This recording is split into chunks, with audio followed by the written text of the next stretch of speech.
Hey, how you doing out there, YouTube? I want to make this video to just let everybody out there know that FICA is going broke. FDIC is done. It's all over for them. They need more money too. Apparently, they need a bailout. This is getting ridiculous. Telegram Gazette. You can go to the telegram.com. My local area. That clown Deval Patrick is also implementing another gas tax in Massachusetts. They want to add 19 more cents, or at least that's what he first imposed. But we'll skip over that and go right to bank insurers seeking money. Yes, these scoundrels want more money. But the good thing is that there's a little article here about McDonald's. Yeah. Turns out McDonald's doing well. Of course they are. They get the dollar menu. All these fat slobs. Not to say people out there you're fat and stuff, but don't eat McDonald's. That stuff's garbage. It's not good for you. Go get some food and cook it up yourself. Let me just read a little bit of this article to you guys out there about FDIC going broke. FDIC fearful of insolvency. The head of the Federal Deposit Insurance Corporation has warned that the fund insuring Americans' bank deposits could be wiped out this year without the money the agency is seeking in new fees from U.S. banks and thrifts. Wiped out this year. FDIC Chairman Sheila Blair acknowledged in a letter to bank CEOs that the new increased fees and hefty emergency premium that the agency voted to levy last week will bring a significant expense to banks, especially amid a recession and financial crisis when their earnings are under pressure. Let me go over to the second part of this. But given the accelerating bank failures that have been depleting the deposit insurance fund, she said, it could become insolvent this year. As loan defaults have soared, reflecting the ravages of rising unemployment and sliding home prices, bank failures have cascaded and sapped billions out of the fund that insures regular accounts up to $250,000. The fund now stands at its lowest level in a nearly quarter century. At its lowest level in nearly a quarter century.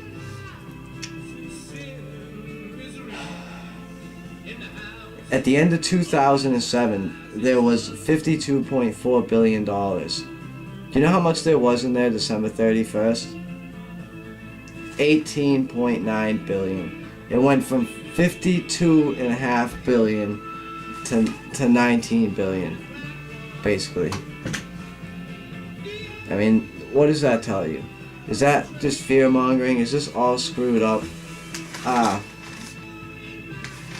What are they doing? They're putting us in debt forever. This is insanity. This is complete insanity. If you have any money in the bank, take it out of the bank. I'm sure everyone watching this video, so I don't have to tell you that. But yeah, it's right out in the open there. Go to the telegram.com. And then it has that crony who was like totally promoted Barack Obama, the new Fuhrer. He totally promoted the Fuhrer. He wants the current tax of 23.5%, 23.5 cents per gallon. And he's talking about another 19 cents on top of that. This guy's insane. It went up in 2003, 2.5 cents. And let me tell you, this state, Massachusetts, they waste more money and piss more money away on stuff than probably any other state. Go look into that big dig, how much money got shambled in that. People are killed in the freaking tunnels that they built. It's horrendous. The construction is horrible. It was like cheaply built, and it was a big scam, and everyone was lying in their pockets, and it's gone like, I don't even know how many times over. It's ridiculous. I don't even pay attention to it because it makes us so upset here in Massachusetts that most of us just put the big dig out of our minds. On another note, other than FDIC going under, which we all know that's happening, FICA, that's a joke that they implemented in the 1920s. I believe it was Wilson had to come up with that little scheme so that people would feel safe about putting their money back in the banks after they declared the bank holiday. What makes you think they're not going to declare a bank holiday now? You know, you could wake up Monday morning and go to the ATM and put your card in to get money, to get gas, or to go do whatever, or go to the gas station and swipe your plastic card, and nothing happens.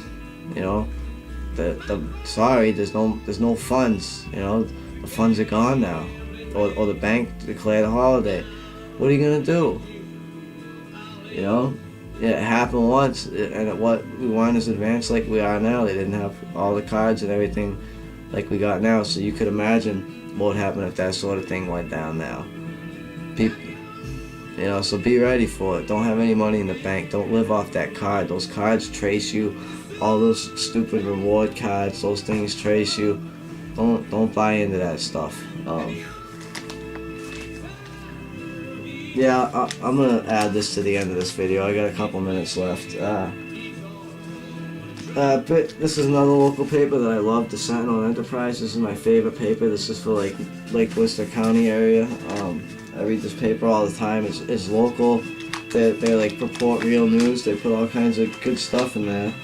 But you know, there's still unfortunately propaganda and everything. Right on the front page, teen charged for arsenal. He didn't have an arsenal. It looks like an AR-15 with a pistol grip, and he had an AOG scope and some flashlights mounted to it and stuff.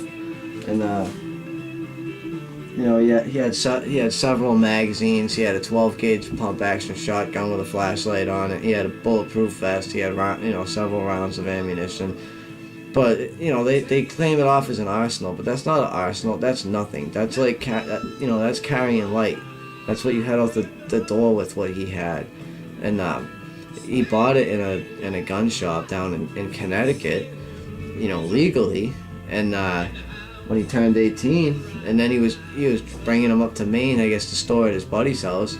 You know, I'm willing to bet that they know what's going down, and they're getting ready up there.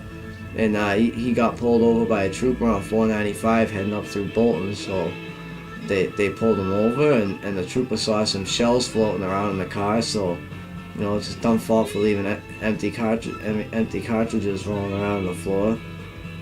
So he saw that, and they searched the truck, found all the magazines full of ammunition, found the guns, but the firearms had trigger locks on them, so it wasn't like he was irresponsible. He was even following the law with the trigger locks and everything, and they make him out to be a criminal.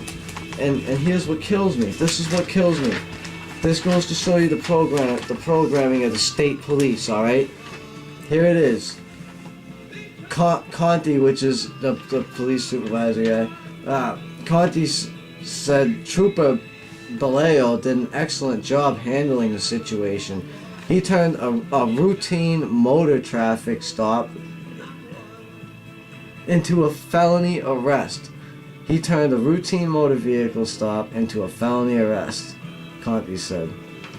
There are a great number of things that can raise a number of questions for us, such as the fact that he had body armor on him. Alright, he had body armor on him. Let me show you.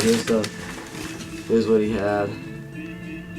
He had body armor on him. Yeah, so what? Look, he's got some hunting knives, he's got some magazines, he's got his shotgun, he's got his lights. You know, I mean, he's ready to go tactical right there. You know that? What's wrong with having that? That's what the Second Amendment is for, so we can have that stuff. That's why we have the Second Amendment. Alright? Now, just in the paper here, it's total breakdown, it's total tyranny. They're robbing us, they're lying to us. You know, now it comes out, oh, we're going to be broke at the end of the year, you need to pass more bailouts, or when the banks fail, we won't be able to write the checks to the people. Oh, for the money that isn't even real, that we don't even have, that we're just borrowing from an international bank. These people are all laughing at us. We're a bunch of idiots. We really are, to just sit here and take this kind of crap. You know? That kid that had those firearms, he was probably a true patriot. It looked like it. It looked like he knew what he was buying. But I'm running out of time, so you guys be safe, keep it real, keep truth in, and peace out.